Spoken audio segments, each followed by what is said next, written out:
Всем привет! Сегодня у нас будет лайфхак. Вот что я придумал, короче. Будет лайфхак для владельцев АвтоВАЗа. Лада Калина, Лада Приора, Лада Гранта, Датсун и прочая хрень, короче, автовазовская. Скрип сзади. Ситуация. Короче, сухая погода, все хорошо, машина исправна, вы едете там по своим делам.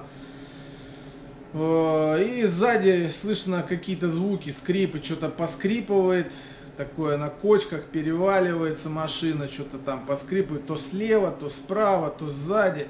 Непонятно что. Загоняете на станцию, там все механики проверяют, разбирают там колеса, барабаны, все смотрят, все на месте, все исправно, все хорошо. Вроде бы опускают, едете там, в какое-то время не скрипит, потом опять начинает скрипеть. В общем, сейчас расскажу, что это скрипит и что с этим делать. Поехали. В общем, в чем смысл, ребята? Ездите вы, короче, пшикаете ВДшкой, ничего не помогает. Скрип периодически появляется, потом в сырую погоду проходит. Проблема заключается в банальной штуке. Это скрипит у вас трос стояночного тормоза. Значит, сейчас объясню, в чем проблема. Значит, штатно стояночный тормоз, трос стояночного тормоза имеет 4 точки крепления. Вот первая, вот вторая проушина,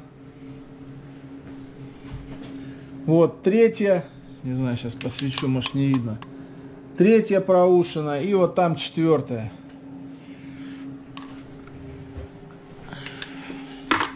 Когда у вас трос проложен в эти штатные проушины, он прижимается очень плотно прижимается к кузову, вот в этом месте. То есть вот в этом месте трос прижимается к кузову и протирает дырку буквально до металла. То есть, соответственно, что получается? У нас играет подвеска, да, трос жестко закреплен в этих точках, и он начинает елозить по кузову и тем самым издает скрип. Соответственно, вода попадает в сырую погоду, скрипа нет. Как только все высыхает, трос натирает место на металле и начинает скрипеть. Если долго не уделять этому вопросу внимания, то получается вот даже примерно такая ситуация. Сначала он сжирает об кронштейн оплетку троса, потом она начинает ломаться вот в этом месте. Туда попадает влага. Ну, короче, вот как АвтоВАЗ делал, 100 лет назад, так ничего с тех пор и не меняется. С одной стороны, вроде бы ветка троса проложена, все хорошо, надежно закреплена, но вот такой нюанс есть. Так что делать? Делать очень просто. Нужно немножко изменить конструкцию крепления троса. Значит, мы это крепление оставляем. Вот это крепление, значит, трос выводим из него и стяжкой, пластиковым хомутом, желательно достаточно толстым, жестко привязываем к балке, как можно ближе к сайлентблоку.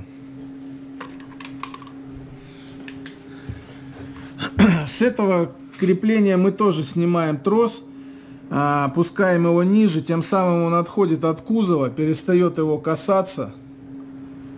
Вот. И привязываем тоже на, уже можно использовать более тонкую стяжечку. Вот. И эту стяжку мы туго не затягиваем, для того, чтобы трос при перемещении подвески мог здесь немножко двигаться. Вот. А этот кронштейн нас не волнует, то есть здесь мы оставляем все как есть. Вот примерно такая ситуация, ребята. Значит, для устранения этой канители нам понадобится всего лишь 2 хомута. 1 и 2. Все будет работать. Ничего не будет скрипеть. Значит, смотрите еще фишка в чем.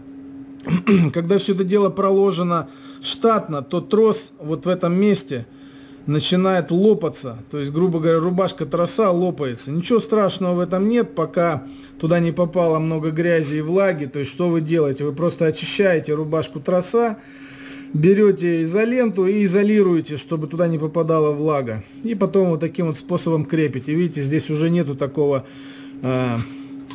угла, который способствует перелому этого троса. И все будет работать. Соответственно, то место, где он натирает на кузове, нужно обработать каким-нибудь антикором. Здесь вот уже достаточно давно сделано. Вот уже проходит зима.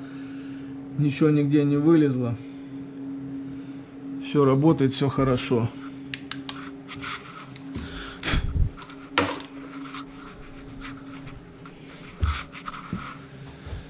Вот такой лайфхак, ребята.